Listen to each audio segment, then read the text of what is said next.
Saturday's action started with the men's skeleton.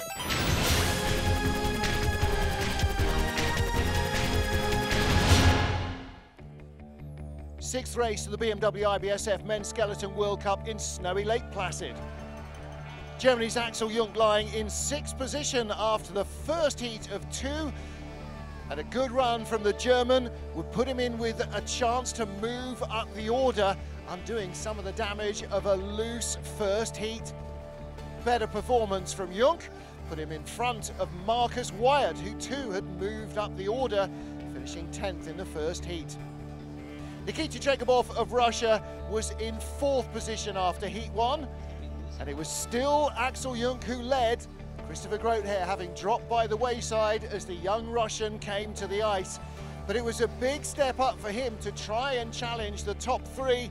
The best he could hope was to stay in front of Axel Jung, which he did by a whisker. Still three to go, but Tretiakov was the leader. In the top three, the last three men to finish on the podium here. Sungbin Yun, last year's silver medalist. Lake Placid, the only track he didn't win on last year, but he is the World Cup points leader. 1 point ahead of Alexander Tretiakov, but he was only third after the first of the two heats. He disposed of Tretiakov, but would it be enough to move him to the top step of the podium? Martins Dukurs has 6 career wins, including last season on this track under his belt.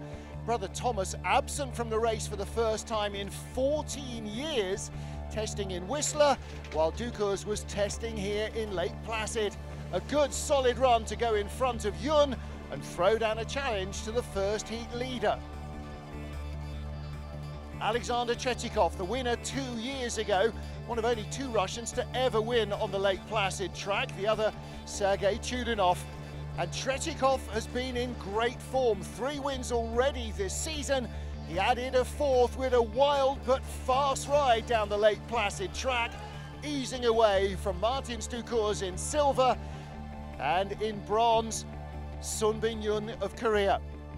Alexander Tretiakov, the World Cup points leader, stealing it back from Yun of Korea with just the season finale in Calgary to go, and another potential winning track for the fastest man in the start.